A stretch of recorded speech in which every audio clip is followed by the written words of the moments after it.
Apocalipse. A simples menção dessa palavra já provoca calafrios em muita gente.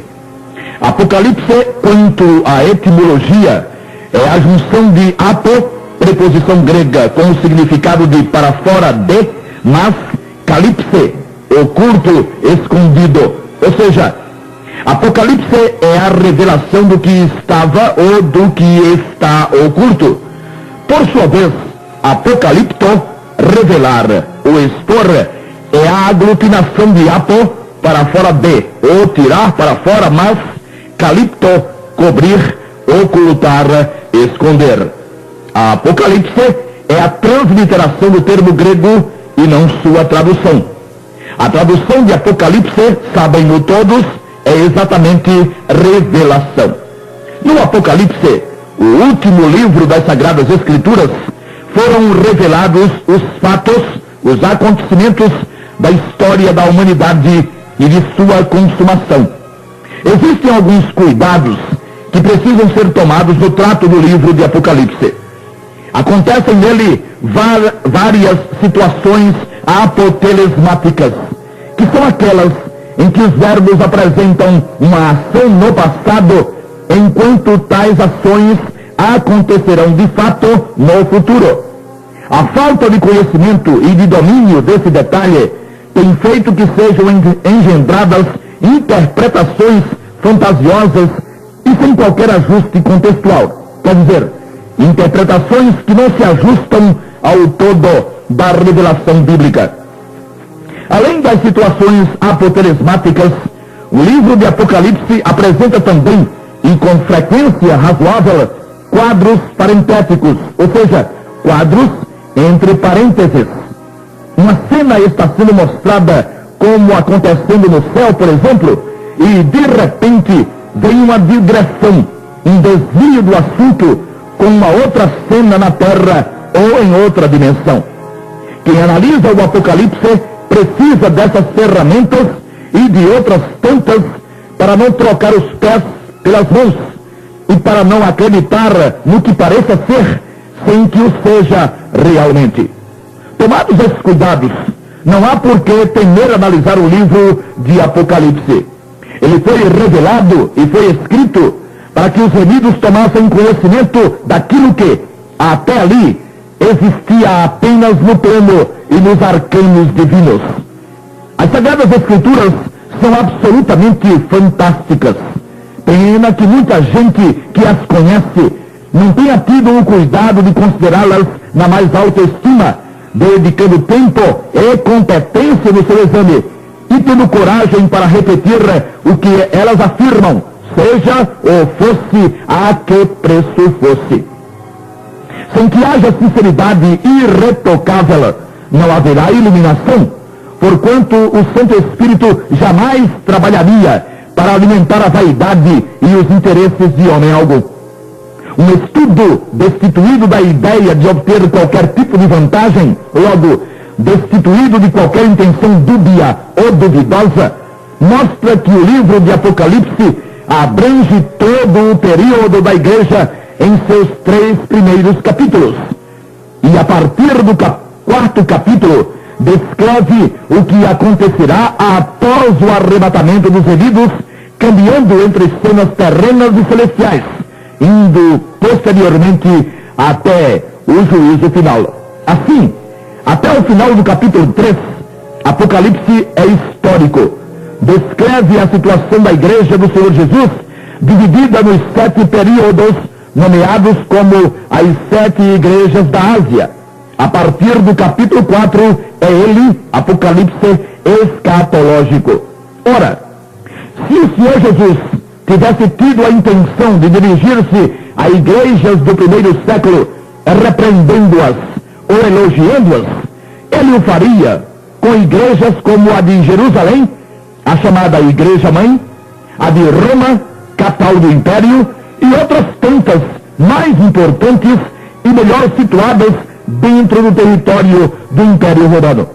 Além do que, dirigir-se a 7 igrejas, sendo que existiam muitas dezenas, não faria o menor sentido.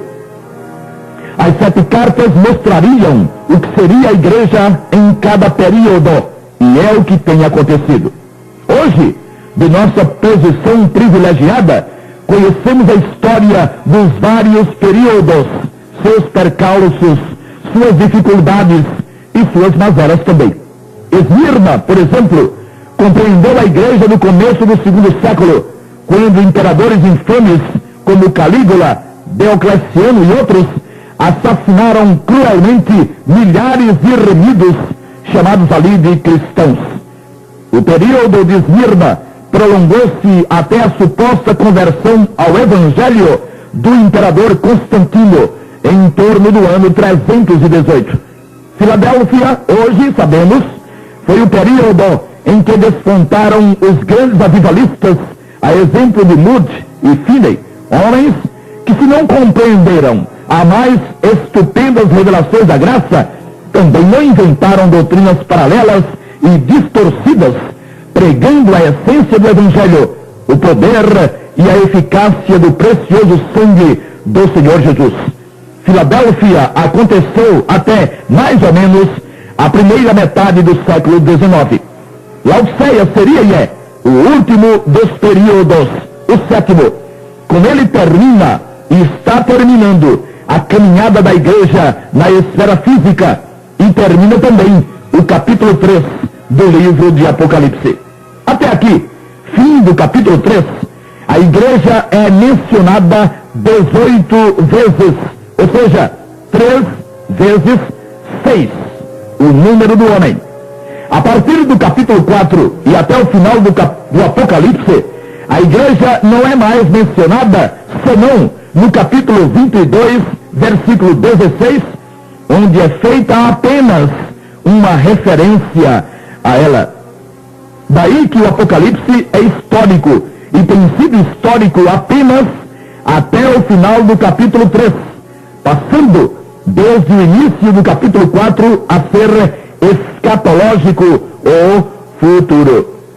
Agora, repetimos, vivendo o final do capítulo 3, podendo então dizer ser ele contemporâneo, e que passará a história tão logo aconteça o arrebatamento. Existe uma divisão proposta pelo Senhor Jesus suficientemente evidente para que qualquer estudante entenda o mecanismo do Apocalipse ao longo dos seus 22 capítulos. Afirmou o Senhor e ordenou a João, o apóstolo: escreve as coisas que tens visto e as que são, e as que depois destas hão de acontecer. Capítulo 1, versículo 19. As coisas que tens visto eram aquelas que o Senhor lhe tinha mostrado, ou seja, a glória deslumbrante no meio dos 7 castiçais, descrita entre os versículos 12 a 20 do 1º capítulo. Então vieram as coisas que são. As coisas que são estão dentro dos capítulos 2 e 3 e compreendem exatamente os 7 períodos da igreja. Só depois das coisas que são e que até hoje continuam sendo, pois a igreja ainda não foi retirada, é que virão as que depois destas hão de acontecer. É importante notar que o Senhor não usou o termo essas, o que daria uma ideia de distância.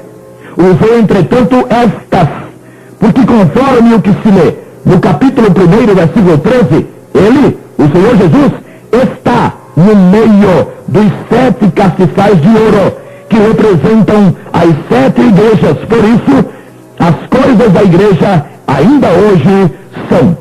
Deixarão de ser, insistimos, quando ocorrer o arrebatamento. A partir dali, serão consideradas as coisas que depois dessas de agora, hão de acontecer. Em existindo sinceridade, a compreensão se fará sem maiores problemas, pois, a despeito das situações apotelesmáticas, dos quadros parentéticos e dos simbolismos, o Apocalipse guarda uma sequência normal. Por exemplo, o capítulo 4 inicia afirmando: depois destas coisas, ou seja, depois da descrição dos 7 períodos da igreja, olhei Diz João, o apóstolo, e eis que estava aberta do céu uma porta. E a primeira voz, que como de trombeta ouvira falar comigo, disse, sobe aqui e mostrar-te-ei as coisas que depois destas devem acontecer. Não existe qualquer dificuldade para uma interpretação correta, a não ser que se pretenda defender doutrina particular de determinado grupo, que é o que tem acontecido em larga escala em Laodiceia. Exceto o que registra o capítulo 12, que conta a saga do povo de Israel, desde o patriarca Jacó, nada, a partir do capítulo 4 de Apocalipse, pode, em sã consciência, ser colocado como histórico, como já tem ocorrido. Tudo o que vem, desde o início do capítulo 4, é futuro, é escatológico, está para acontecer. Narra o apóstolo. E logo fui arrebatado em espírito, e eis que um trono estava posto no céu, e um assentado sobre o trono. 4 e 2. Existem 3 verbos no grego koine, que são traduzidos para o português como arrebatar. Êxtasis, transe ou êxtase. Atos 10 e 10, 11, 5 e 22, 17. Artazo, roubar, carregar a força, raptar, arrebatar. Mateus 12, 29, João 10 e 12, 28. E 1 aos Tessalonicenses 4, 17. Ignomai, ser erguido. Apocalipse 1, 10, 4, 2, 17, 3 e 21, 10. É necessária a percepção de que gnomai é usado para o arrebatamento do Espírito. João estava na ilha de Patmos e lá continuou fisicamente. Tivesse ele sido arrebatado no corpo, e o verbo usado teria sido arpazo.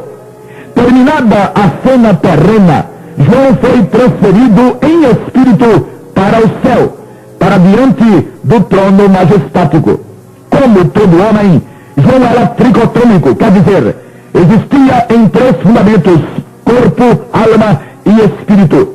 Tendo sido arrebatado em espírito, seu corpo permaneceu na esfera terrestre, sendo sustentado por sua alma, ou seja, o fôlego e o sangue. Se o homem não fosse tricotômico, João teria que ter sido arrebatado por inteiro, quando então ocorreria o uso do verbo arpazo. Insistimos por assim exigir a gramática grega. Os fatos dos capítulos 4 e 5 são grandiosos e altamente sublimes. Revelam a excelência da obra perfeita do Filho de Deus como o Cordeiro Eterno. Quando os selos começam a ser abertos, situação apoteresmática, ou seja, verbos do passado com ações do futuro, mostrava-se a João o que haveria de acontecer, não o que já teria acontecido. Quando os selos começam a ser abertos, é que tem rigorosamente início os fatos tremendos de Apocalipse. Ora, é preciso gostar muito de complicar e não ter amor nenhum pela verdade, para não ver que a ausência da igreja, desde o capítulo 4 até o final de Apocalipse, demonstra que as cenas apocalípticas não incluem ou não incluirão a igreja, os remidos pelo sangue do Senhor. A conversa de ter a igreja que passar pela grande tribulação e de ter que enfrentar a ceia do anticristo é conversa para quem não ama a verdade e tenta defender dogmas que os fundadores de seu movimento criaram há séculos atrás. Outro dogma desmantelado é o que ensina que nem todos os remidos serão arrebatados, porque muitos que não andam no fogo, entre aspas, precisariam ficar para serem purificados. Essa ideia maldita é fruto de uma interpretação falsa da parábola das 10 virgens, quando a igreja estaria dividida entre fiel e infiel. A parte fiel subiria no arrebatamento e a infiel ficaria por não merecer participar dele. Isso, essa doutrina mentirosa, irá custar um bocado caro para seus inventores e para seus defensores. Ninguém perde por esperar. O momento da prestação de contas está chegando. As parábolas foram escritas aos filhos de Israel e tinham ou tiveram contexto no reino dos céus. Jamais disseram respeito ao reino de Deus. Agora, quem acha, imagina, supõe e acredita serem reino dos céus e reino de Deus uma e a mesma coisa, não tem nem mesmo como começar uma conversa séria. E a essa altura, não há como estabelecer diálogos pueris com principiantes nas lides escriturísticas, normalmente nos meandros neotestamentários e escatológicos. O Apocalipse, já o dissemos, antecipa fatos tremendos que acometerão a humanidade nos 7 anos, desde o arrebatamento até a vinda gloriosa do Senhor Jesus, ocasião em que todo olho o verá em 7. E por não ser possível, nesse espaço, analisar os 4 grupos que estarão presentes na cena apocalíptica, os judeus, os assinalados pela besta, os que não poderão comprar nem vender, e os mártires, determinemos nesse espaço em considerar o que serão e quem serão esses últimos, os mártires.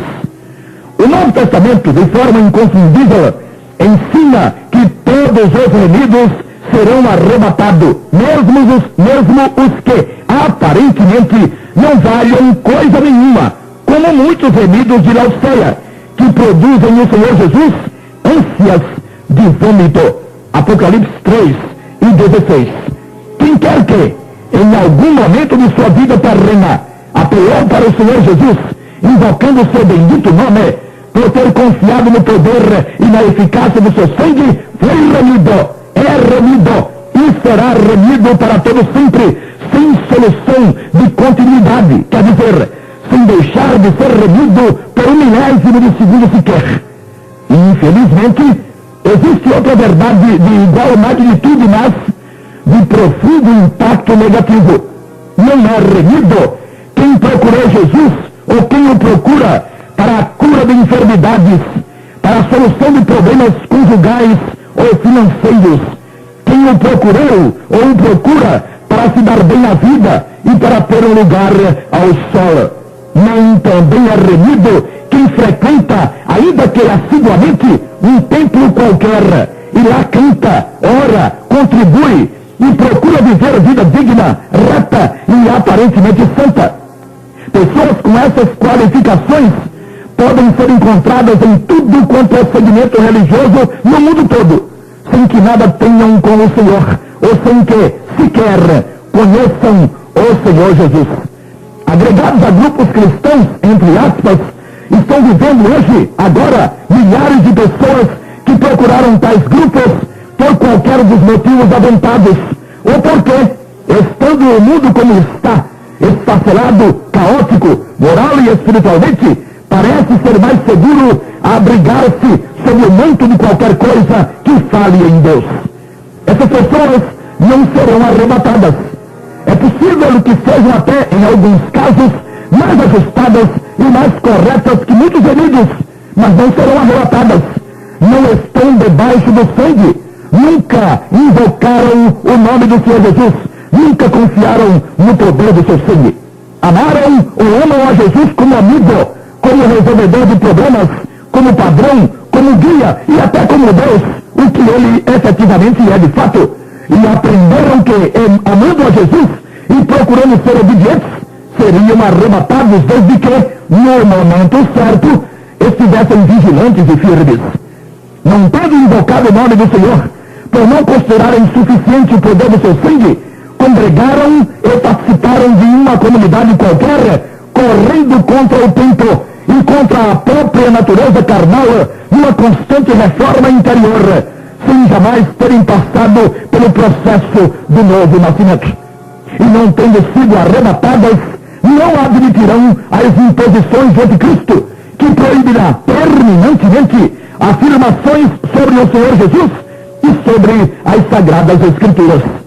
Esses membros de organizações religiosas de hoje, tementes a Deus e admiradores de Jesus, optarão precisarão, naqueles dias que não estão hoje, testemunhar do Senhor e da palavra, pagando sua ousadia com a própria vida.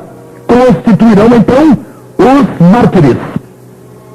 Ao longo dos 7 períodos da última semana profética de Israel, Daniel 9, 24 a 27, milhões de pessoas decidirão enfrentar a morte, testemunhando do Senhor Jesus e sendo martirizadas. Não é dito, e nem está dito, que elas se converterão a Jesus, invocando-o como Salvador. Isso não mais será possível, desde que não mais estará em vigor a dispensação da graça, e Deus o Pai estará tratando outra vez com Israel. O apóstolo João narrou o seguinte: e havendo aberto o 5º selo, vi debaixo do altar as almas dos que foram mortos por amor da palavra de Deus e por amor do testemunho que deram, e clamavam com grande voz, dizendo: até quando, ó verdadeiro e santo dominador, não julgas e vingas o nosso sangue dos que habitam sobre a terra? Apocalipse 6, 9 e 10. Não tendo recebido o Santo Espírito, que já não estará ministrando sobre os homens, os mártires reivindicarão vingança, sentimento que não se coaduna, que não se ajusta a alguém que tenha passado pelo novo nascimento. Além do mais, já não estamos vestindo a natureza carnal, o corpo físico. Os mártires serão bem-aventurados, porquanto não conhecerão a segunda morte. Todavia, sua bem-aventurança não pode sequer ser comparada com a bem-aventurança dos remidos, que não só não conhecerão a segunda morte, a separação eterna de Deus, mas serão filhos. Aliás, são filhos do Altíssimo e, por consequência, são e serão herdeiros do universo juntamente com o Senhor Jesus. Os mártires teriam que sair da grande tribulação, como se lê em Apocalipse 7, de 9 a 17. Os remidos que foram martirizados no passado são remidos martirizados que subirão ao encontro do Senhor dos ares por ocasião do arrebatamento, quando nenhum remido ficará na terra. O ancião disse a João: estes são os que vieram da grande tribulação e lavaram os seus vestidos e os banquearam no sangue do Cordeiro. 7,14. Os remidos tiveram os seus pecados lavados. Capítulo 1, versículo 5. Não os seus vestidos.